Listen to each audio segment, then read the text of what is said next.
Hi, I'm Rigger. This is You're Right, and episode 6 of Ice Queendom just dropped.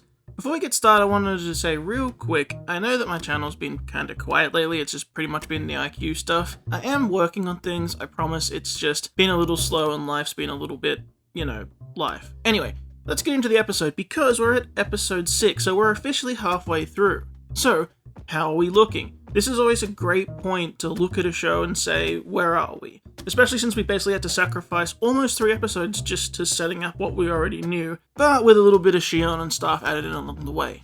So, where are we? Well, it seems like, especially after this episode, we're in a really good spot. We've set up a big climax, we've got some things established, we have our characters going through some changes and learning some things, especially this episode. I think we're doing quite well.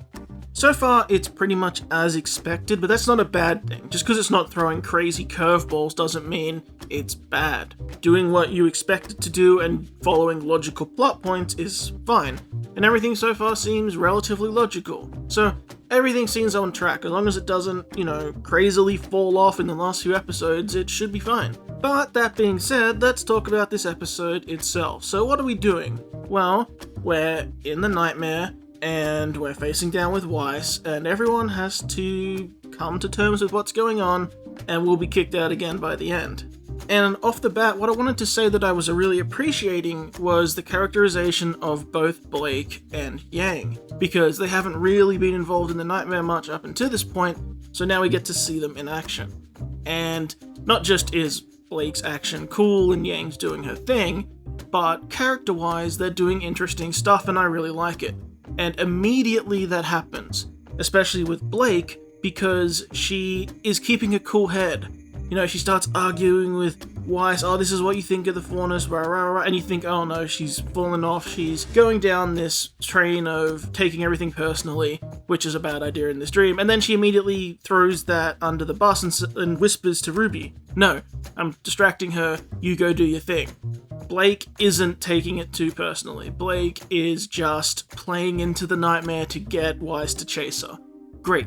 She isn't losing her head, she is thinking this through, and it's really cool, and we'll continue to see more from Blake through this episode, that she's really taking a proactive approach to this and a really thoughtful approach to this, and it's really cool and really interesting from someone in her position. And what I mean by that, I'll actually cover now so I don't forget to do it later, is even by the end when she's kicked out and talking with Sun, they're talking about how what they wanted with the White Fang was to be understood, and they were left with no choice but violence. And her little revelation and her little thought process with Sun is that Weiss is thinking about her, which is something we've talked about a lot, that the fact Blake keeps popping up in Weiss's dream, her nightmare, it means that she can't get her mind off Blake, which is something we've heard her say, which is a good thing.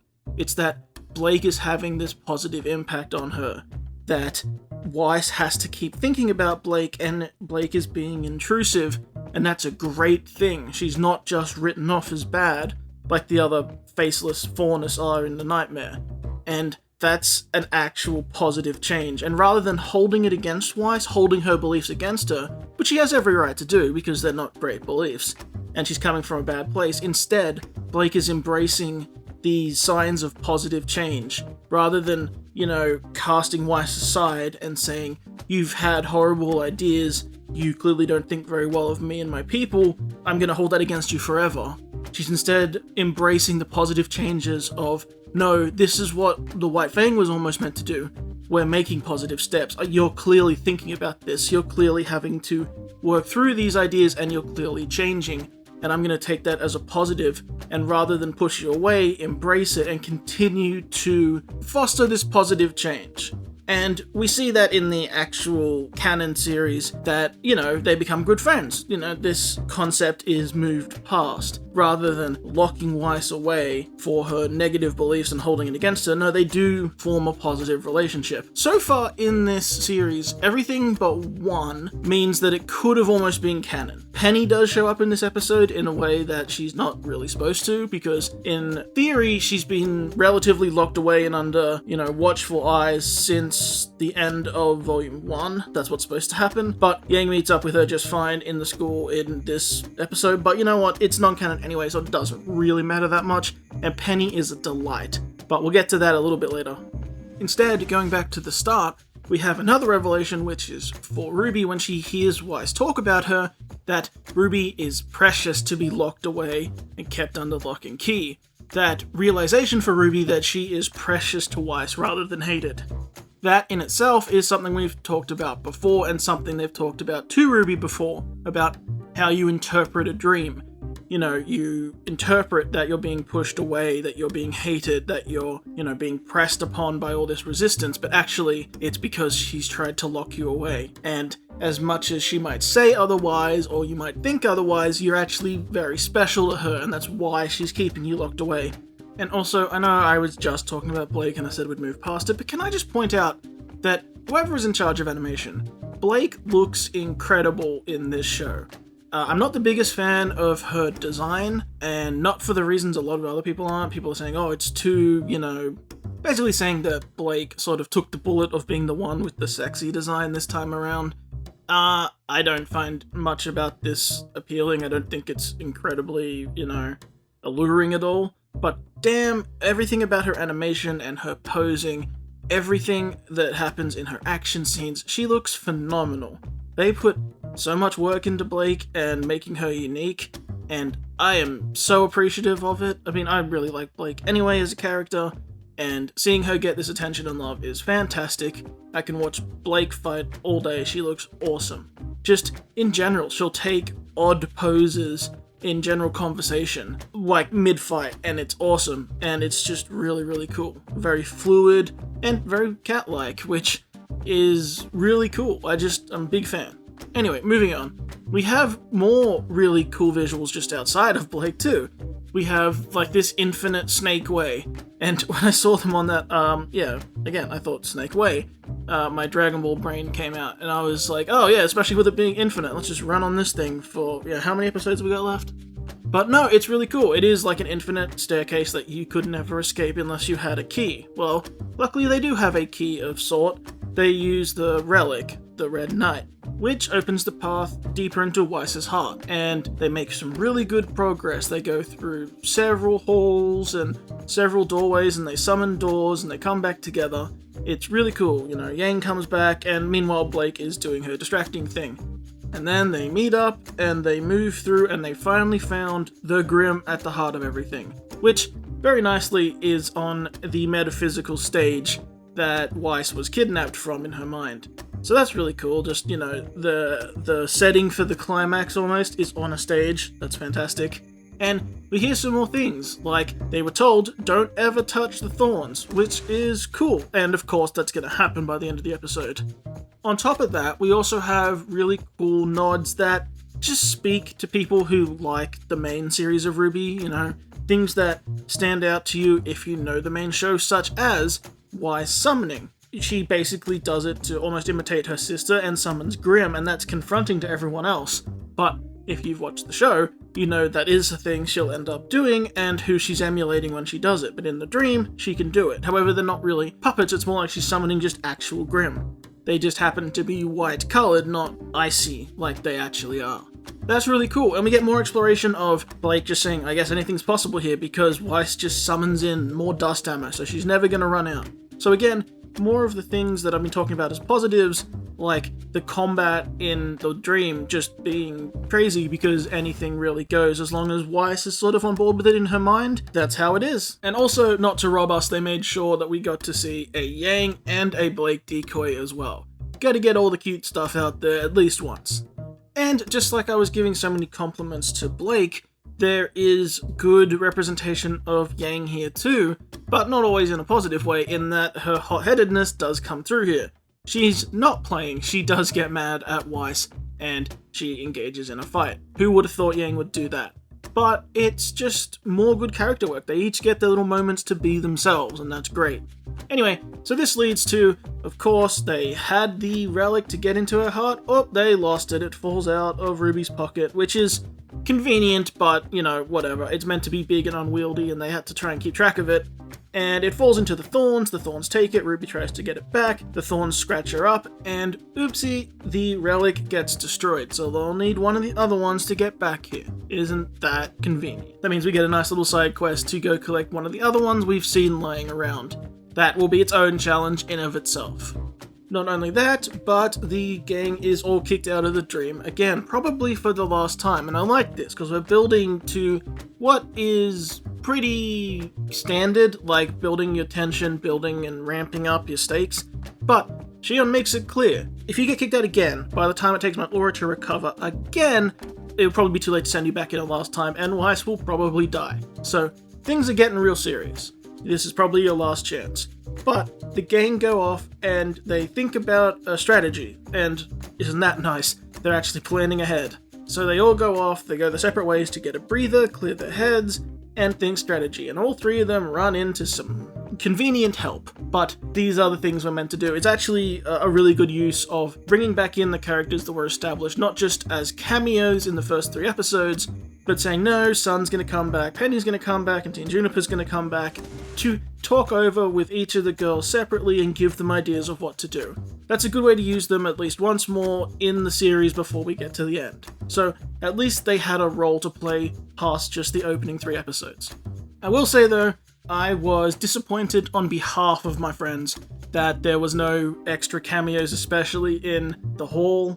I was looking out for rabbit ears, I don't know about anyone else, but they weren't there. Well, it seems like the rest of our characters are still out on a coffee break, but that's okay. We need to progress things. So what do each of the girls learn? Well, RWBY and the gang come to the realization that it would be really helpful if they had more help. As in, RWBY gets a bit sort of confronted by trying to explain to Juniper how they are in the dream, and they actually take it quite well. And John says, it's a shame we can't fight with you, we can be helpful, I can recover quickly, these things are great. And yeah, RWBY takes that on board, and Jean is coming with us. So everyone who was so mad that they did Jean dirty, he's coming with us, he'll be himself. We can slip one more into the dream apparently, so that's fine. And hopefully, because he's the leader, the rest of Team Juniper will follow along. We might get to see what the dream tier is like in combat, that would be cool. And the others, if not, and it's just Jean, that's fine too. But more help is always appreciated. And especially where Jean is,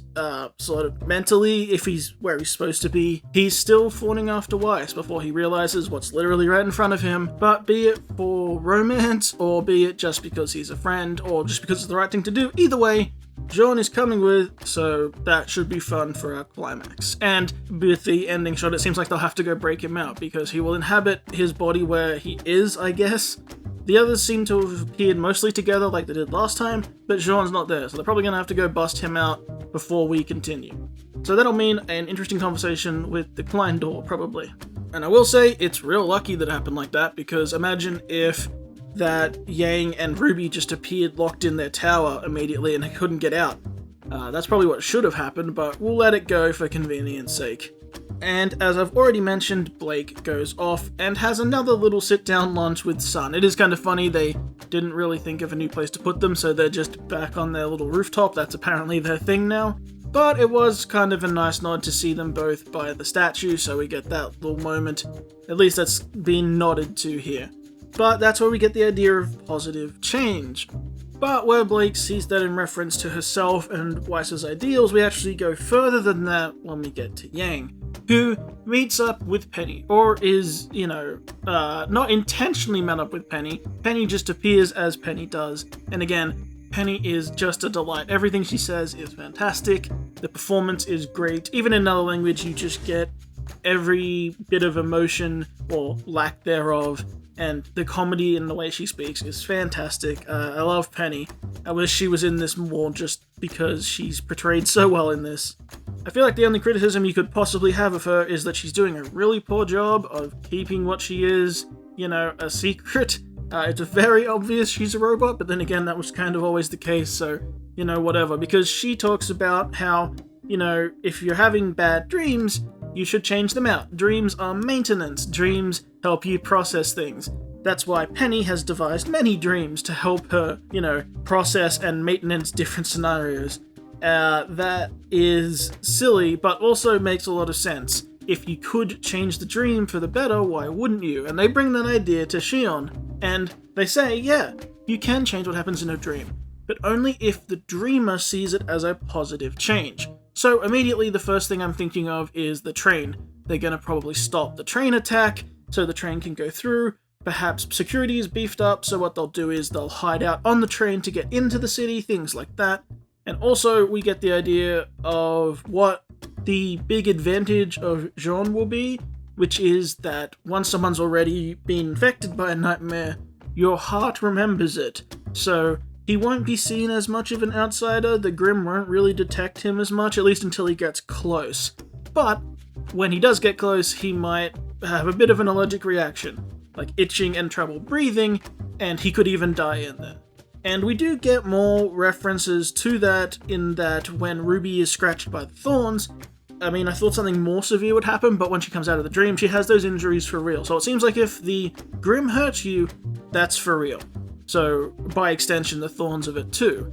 That's mostly implied with the actual Grimm, but being that the thorns are an extension of the Grimm, I think it's a safe assumption. So, when you're fighting the Grimm, that's actual danger. However, Juniper does reassure them that the Grimm wasn't all that strong, at least when they fought it, although this one's definitely going to be stronger because it's been in there longer and more deeply rooted for sure. And also just to give us a stronger climax, but really the big resistance is everything working against them, which wasn't really the case in Jean's dream. It wasn't anywhere near as hard to combat what was there. And also, we did have our own form of setback where Shion says all the markers are gone, so whether that's because the Grimm scratched Ruby or just convenience, either way, they're going to have to start from scratch, which again makes me think they're going to utilize that train, because anything that gets repeated like that moment usually comes into play in any sort of good story. If you have something that's repeating, it'll change by the end. And if it's a positive change because the train getting in is what Weiss wants, and then the team can stow away on the train to get in past security, all that makes a lot of sense to me. That'll probably get them to at least the factory, so, you know, that's a good start. I am hoping, and when I say hoping, I mean pretty sure that we're going to see whatever that little flash was referencing to in Blake for the last episode, that little room that we didn't really see. We'll find out whatever that is, so that'll be cool. But that's pretty much where we are as it stands. We're heading back into the dream, the three girls are together, Jean doesn't seem to be there, so we're going to have to bust him out, but Jean is in the dream. Hopefully we get the rest of Juniper along with him, but even if not, it's still one extra pair of hands. We have to start from the beginning, so we can't use any of our doors so far. But we have a full set of coins back, hopefully, so we can use decoys and phones and whatever else we need. And we should have the map mostly worked out, so we shouldn't need that again. And we can find out the mystery thing with Blake. We can delve more into Weiss's heart. We can try and change the dream for a positive. We know where the Grimm is, but it's trouble to beat, and we have to go get a new marker to get back there, so we have a challenge ahead of us. Cool stuff. All of this is pretty great. The combat's great. I can't wait to see what Jean does in combat. Is he better than he should be, or is he going to be extra useless? Probably extra useless, but either way, we'll see what happens. But either way, I am still really loving this show. As a halfway point, super positive, and that means we have 6 episodes to stretch out this big confrontation. We might be spending the rest of these 6 in the nightmare. Maybe we'll come out and have like 1 episode outside again or something. You know, have a wrap-up episode outside of the nightmare. But either way, we're ramping up stakes, we have real injuries that carry over to real life, we're down to pretty much our last chance, so things are getting serious, and now we can do a longer, like prolonged stay in the nightmare with actual plan going in, so everything's looking great. I think we're at a really solid halfway point, and that's all for now. So, until next time, my name is Rigger, hope you have a wonderful day, and I hope I did alright.